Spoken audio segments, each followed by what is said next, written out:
Today we are going to talk about energy communities in Austria. Let me welcome Andrea Dornhofer, who works now for 20 years at the Innovationszentrum of W.E.I.Z, which is a city in Steiermark, in Austria's Steiermark state. Andrea is responsible for energy-related projects at the Innovation Center, so she deals with energy savings, storage, new technologies, energy for industries, energy communities, and a lot of other energy-related subjects. Regarding energy communities, she sits with us, and I look forward to our discussion. And let's start today's discussion with your energy community. So as far as I know, you are involved in a project which has created an energy community in W.E.I.Z. Can you say a few words about this energy community? Yes, we are at the moment in the first phase of the project. We have created an association and we have involved 17 companies who are participating in our energy community. We have a special energy community because we have only companies. We have storage also included in the energy community. So this is brand new and it's the first project in Austria where we try to establish an energy community with companies and also include storage in this energy community. So you have producers, you have the storage, and you have the consumers. Yes. And you said that the legal form is association. Yes. What was the reason of choosing this legal form? Because it's the cheapest. Because you can't have so many costs in the legal form, then you have no outcome of the energy communities, and the companies won't be investing so much. They only would like to invest some starting budget. It's just 15 to 300 euros. It depends on the energy consumption or the production. That's only one fee to pay and then the regular price. And as I understand, this energy community is a rather young energy. Yes, community. we are in the starting phase, in the beginning shoes. Okay, yes. So it's maybe too early to talk about experiences. Yes, it's a bit too early because we have started 2 months ago. We created the association. But that's actually very good for us because we're talking as part of the NRGCOM project, which covers the Danube region countries, and many countries in the Danube region are in this situation. So actually your experiences about starting up could be very well applicable and useful to other countries as well. Did you encounter any difficulties or challenges in this Yes, phase? to get the companies involved or to get participants for the Canada. That's a challenge because they don't know, all things are brand new. They don't know what they have to do, what their responsibilities, what their things to do, and so it's not so easy to get the members of such an association or which legal form you choose. That's also not so easy. Do you create a national community or a regional community? It depends, and so. It's interesting, it's not easy to get them because the concept is known in Austria and Austria is one of the leading countries in this topic. So interesting, you still had challenges. Yes, we still had challenges, yes.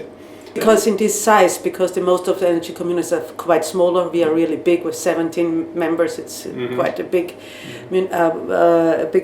big association, but all others are 2 or 3 or 5 because in Austria there are at the moment about 1,000 energy communities running, more or less successful. It's not always so a big success. Before we come to the topic of the situation in Austria in general, maybe one last question regarding your energy community is that you're using a rather innovative way of energy storage. Can you tell us about this storage that you're using? Yes, it's a redox flow storage. It's also a prototype what we are trying to implement in this energy community. It should be stored for long term, not only for peak loads, also for long term storage. And we always try to implement new technologies. We think that's because as an innovation center we have to try new technologies, and we bought an redox flow storage, came from Spain. It's the only one in Europe who produces 100 kilowatt hour storage with the fluid vanadium, and so it's quite a new technology, and we try to implement this in W.E.I.Z or test this in W.E.I.Z. Some time ago I had the pleasure of visiting W.E.I.Z, and W.E.I.Z, which is located in Steiermark in Austria, so eastern part of Austria, is famous of innovations.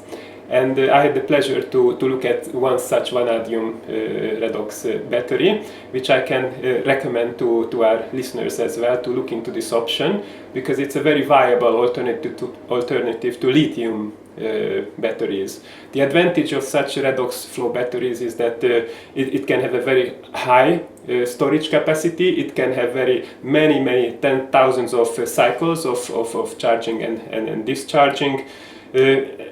It's relatively cheap to operate once it's operating. So anyway, we look forward to your experiences, and we will come back to you in a few years' time. And now that we know this background, let us just expand a bit to Austria, and I would like to ask you some questions about the general situation of energy communities in Austria.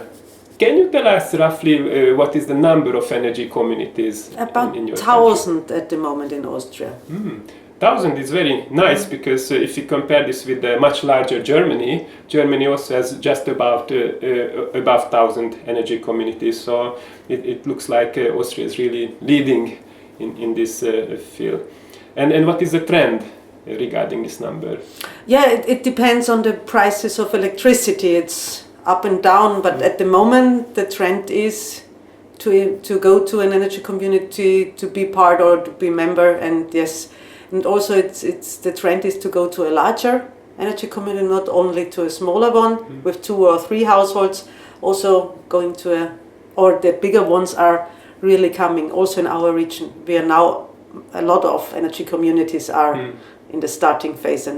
And just regarding your energy community, now you are 17 members. 17 members. What is your target in terms of size? At the moment we will at 17, and next year maybe we are getting more and more, but we think 17 companies it's okay at the moment for the purchase and now you have fresh experiences establishing your energy community. So can you say in general terms, how easy or difficult is it to establish an energy community in Austria?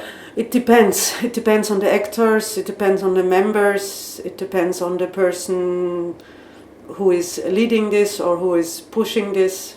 It depends. It's good experiences or also bad experiences, but for us it took us about more or less 1 year to establish an energy community. So you need time, you need the right members, you need a lot of work before. Maybe this is the advantage and disadvantage of energy communities at the same time, that there's so much flexibility, so you have so many opportunities, but at the same time you have to find your personal solution, your specific solution. How do you see the general situation of energy communities in Austria? So far as I know, it's getting bigger and bigger. A lot of energy communities are in the starting phase, or plus to this 1,000 are already in operation.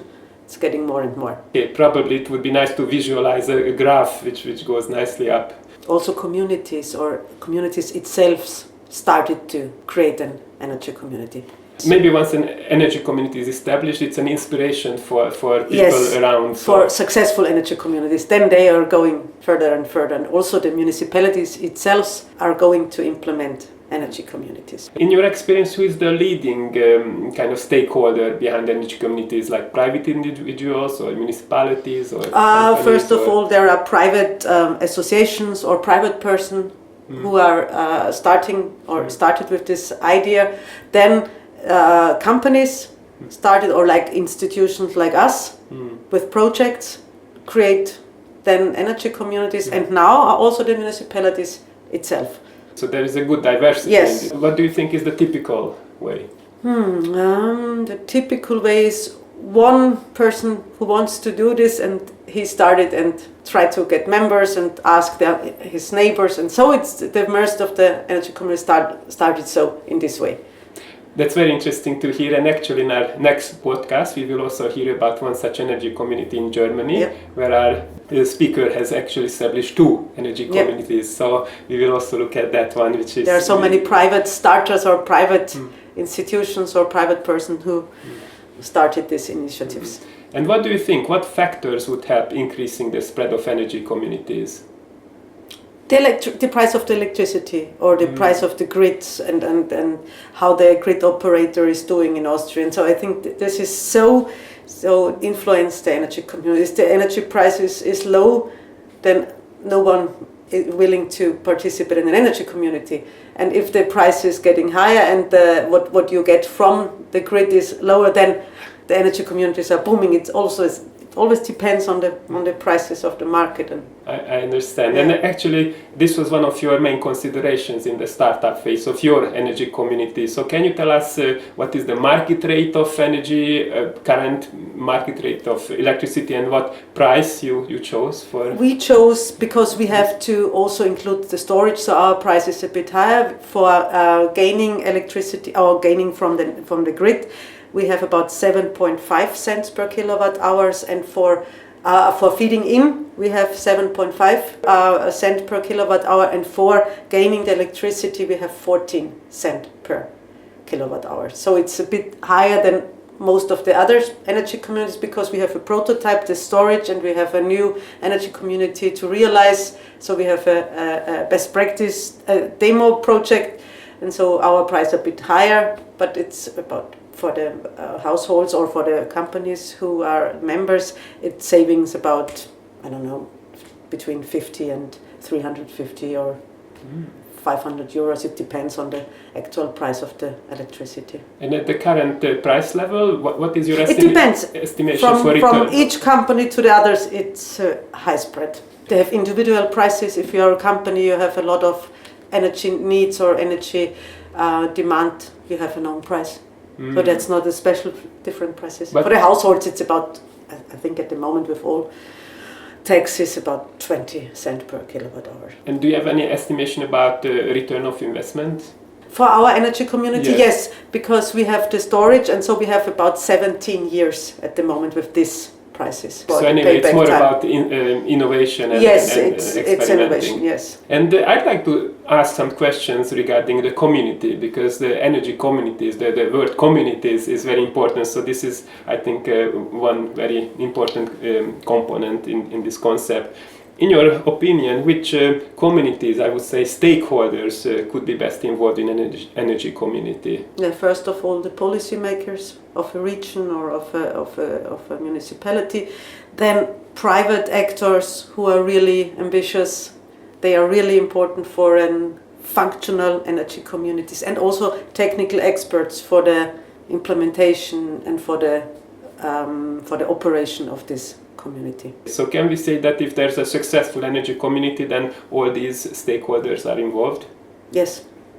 And as I understand, in W.E.I.Z you have a strong support from the municipality as well. We have, first of all, a strong support from the municipality as well. Also, we have technical experts, and we have also experts in calculating and this all accounting of the energy community. It's also very important to have an accounting system for this, to count the energy community and the energy demand and all these things. And we have also in this project, we have also included the energy grid operator, that we have a good work also together with them. I understand that the professional community already knows about your project locally, and does the population know about your energy community and in general energy communities? I'm not sure. For our energy communities, only the city and some of the population, but I think it's not so each inhabitant to be part of an energy community. I think it's not so common at the moment for each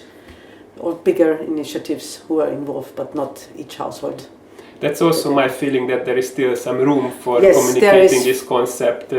So are you aware about any means of communication towards the public in W.E.I.Z or in Austria in general?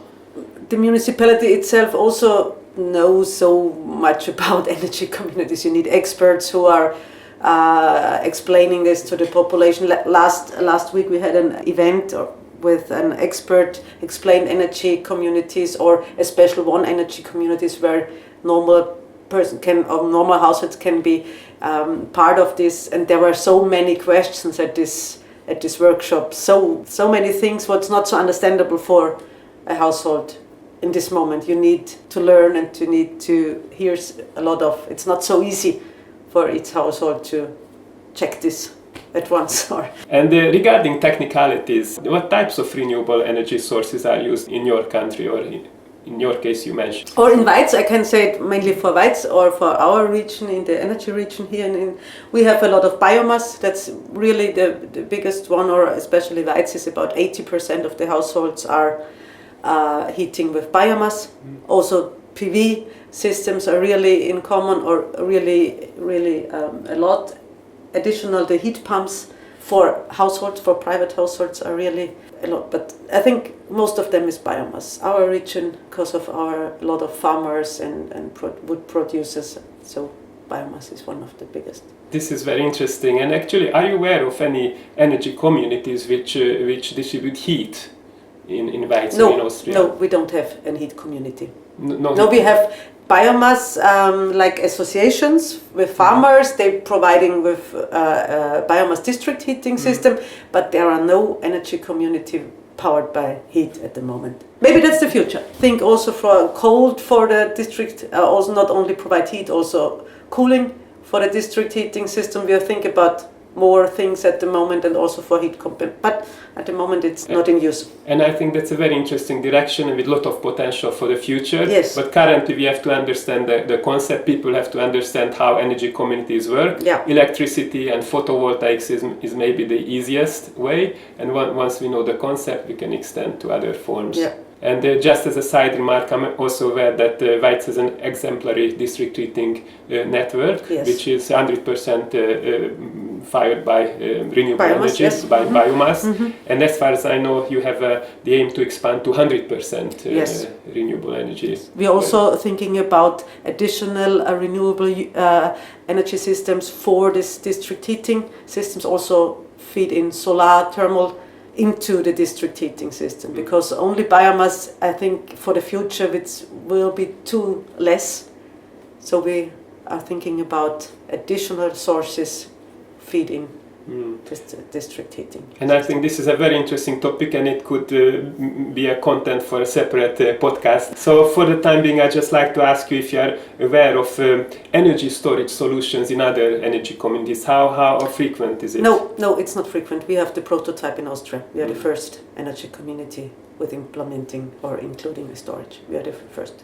So it's a research project supported by the FFG, the Austrian Federance company, but it's the first project in Austria. We look forward to the continuation. Yes, we also. We do. Hopefully to replication in Austria as well as in other countries of the Danube region. And you mentioned that you had relatively good cooperation with the power providers. So this is a very interesting point, because often I hear complaints about bringing the power yes, providers. Normally we started with a common project with them to include them as a project partner, and then with this project we started initiatives, or we started communication with them. And we have a person who is working for the energy grid operator. He's really interested in new projects, new solutions, new technologies, and work also with other companies or working in research projects. So he's always on board, or mostly on board if we have a project who is interested in. And so he's at this project, he's also on board and is supporting us. Very interesting point, that it comes down to personal relationship. But it's not with each energy provider the same.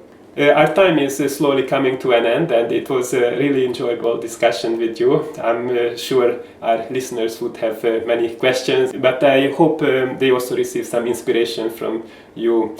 And, I encourage our listeners to check the homepage of the Innovationszentrum of W.E.I.Z. I'm sure you will post more information. Or where can our listeners know about progress in your energy community? We will provide it over our website, and also in the next project meeting as Energy I can tell you about our steps forward, hopefully forward. Can you tell us the address of your website? www.innovationszentrum-weiz.at. Okay, Andrea, it was my pleasure talking to you. I look forward to cooperating with you on European projects and elsewhere, and thank you for being with us. Thank you very much. Thanks a lot. Thanks for the interview.